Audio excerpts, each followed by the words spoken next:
이 낙원의 복이 하나님께서 약속하신 궁극적 복입니다. 이 낙원의 복은 예언자를 통해서 하나님께서 약속하신 하나님의 선물입니다. 그래서 이사야 2장, 그리고 65장, 미가서 4장, 예레미야 23장, 그리고 에스겔 36장, 그리고 스가랴 14장 5절에서 9절, 이런 여러 본문 가운데 선포되어 있는 하나님의 약속입니다. 더 이상 전쟁이 없는 세상, 칼을 쳐서 보습을 만들고 창을 쳐서 낫을 만드는 그러한 평화의 세상, 더 이상 낮과 밤의 구별이 없는 세상, 그래서 영원한 대낮처럼 밝은 광명의 세상, 그리고 이 새 하늘과 새 땅의 세상에서 더 이상 슬픔과 고통이 없고 더 이상 아픔이 없는 그러한 세상, 이것이 바로 하나님께서 우리들에게 약속하신 궁극적 축복의 세상입니다. 이것이 이제 회복되어야 할 하나님의 선물입니다. 그래서 그 모형이 이미 태초에 주어졌던 것, 바로 창세기 2장 8절에서 25절, 에덴 동산을 통해서 우리들에게 보여주는 바로 이러한 이상적 세상, 이것이 바로 이제 회복되어야 할 하나님의 축복의 세상이다, 이렇게 이야기할 수 있습니다. 그 낙원의 삶은 하나님과의 친교와 교통의 삶이었습니다. 인간은 그들의 죄로 인하여 이것을 잃었고, 이 낙원의 복은 이제 예수 그리스도를 통해서 새 하늘과 새 땅, 그리고 새 예루살렘으로 다시 오게 되는 영원한 복인 것입니다. 이것이 바로 원시복음 창세기 3장 15절, 여기에서의 약속의 성취요 완성인 것입니다.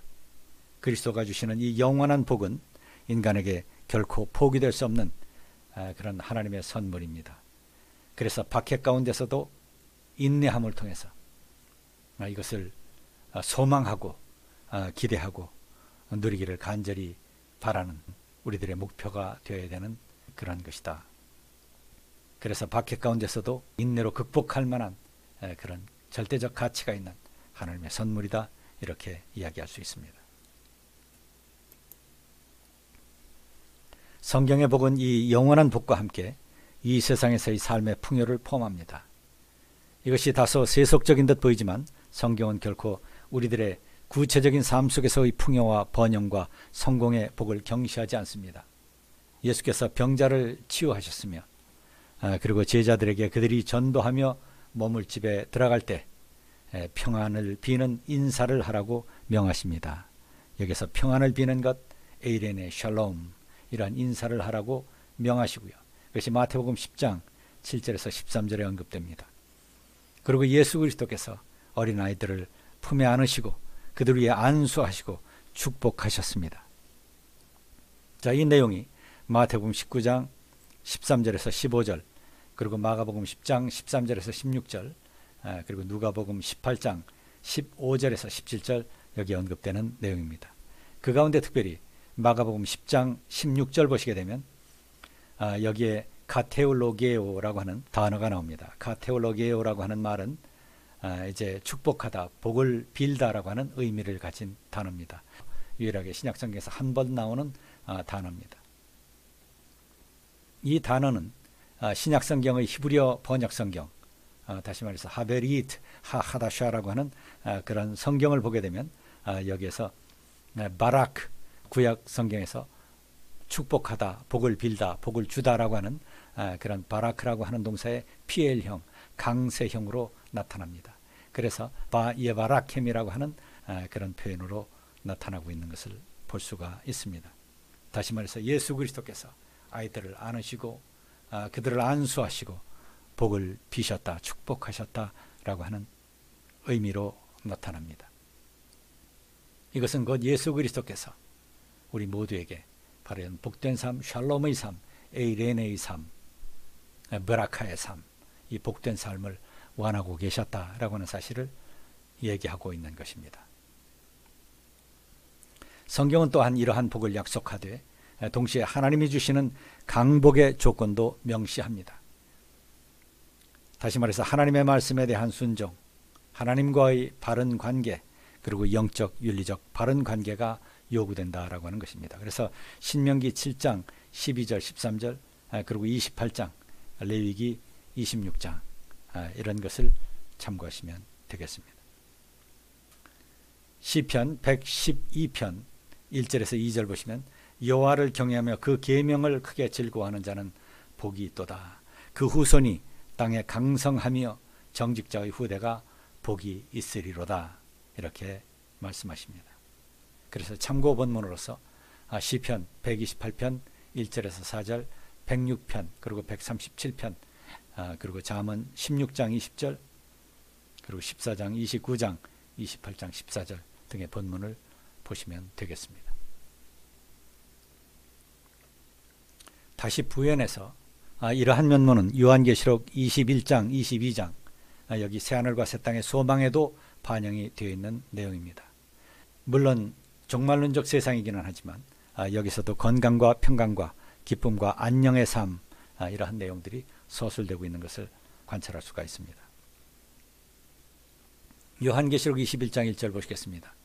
나는 새 하늘과 새 땅을 보았습니다. 이전의 하늘과 이전의 땅이 사라지고 바다도 없어졌습니다. 나는 또 거룩한 도성 새 예루살렘이 남편을 위하여 단장한 신부와 같이 차리고 하나님께로부터 하늘에서 내려오는 것을 보았습니다. 그때 나는 보좌에서 큰 음성이 울려오는 것을 들었습니다. 보아라, 하나님의 집이 사람들 가운데 있다.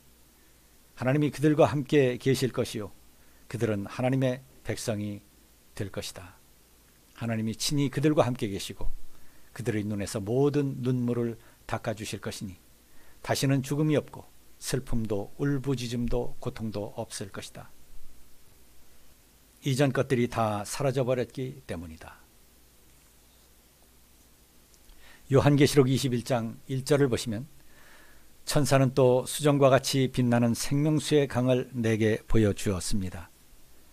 그 강은 하나님의 보좌와 어린 양의 보좌로부터 흘러나와서 도시의 넓은 거리 한가운데를 흘렀습니다. 강 양쪽에는 12종류의 열매를 맺는 생명나무가 있어서 달마다 열매를 내고 그 나뭇잎은 민족들을 치료하는 데 쓰입니다. 다시 저주를 받을 일이라고는 아무것도 그 도성에 없을 것입니다. 하나님의 어린 양과 보좌가 도성 안에 있고 그의 종들이 그를 예배하며 하나님의 얼굴을 뵐 것입니다. 그들의 이마에는 그의 이름이 적혀 있고 다시는 밤이 없고 등불이나 햇빛이 필요가 없습니다. 그것은 주 하나님께서 그들을 비추시기 때문입니다. 그들은 영원 무궁하도록 다스릴 것입니다. 요한계시록 22장 13절 보시면 나는 알파며 오메가 곧 처음이며 마지막이요 시작이며 끝이다. 생명나무에 이르는 권리를 차지하려고 그리고 성문으로 해서 도성에 들어가려고 자기 겉옷을 깨끗이 빠는 사람은 복이 있다. 개들과 마술쟁이들과 음행하는 자들과 살인자들과 우상숭배자들과 거짓을 사랑하고 행하는 자는 다 바깥에 남아있게 될 것이다.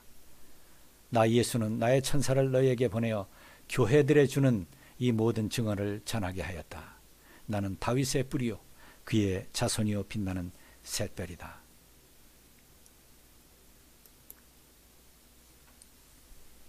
이 모든 복의 내용은 하나님이 주시는 강복의 결실입니다. 그리고 하나님에 대한 인간의 순종의 실천에 대한 보상으로 주어지는 것이라 이렇게 이야기할 수 있습니다. 그리고 이 복은 하나님과의 바른 관계가 전제되는 복입니다. 그래서 신명기 10장 12절 13절 11장 30장 그리고 미가서 6장 6절에서 8절 이사야 58장 시편 41편 잠언 14장 21절 말라기 3장 6절에서 12절 그리고 요한 3서 2절 이러한 여러 본문에서 볼 수 있는 내용입니다. 여기서 신명기 10장 12절과 13절 그리고 요한 3서 2절을 함께 읽도록 하겠습니다. 이스라엘아 네 하나님 여호와께서 네게 요구하시는 것이 무엇이냐? 곧 네 하나님 여호와를 경외하며 그 모든 도를 행하고 그를 사랑하며 마음을 다하고 성품을 다하여 네 하나님 여호와를 섬기고 내가 오늘날 네 행복을 위하여 네게 명하는 여호와의 명령과 규례를 지킬 것이 아니냐.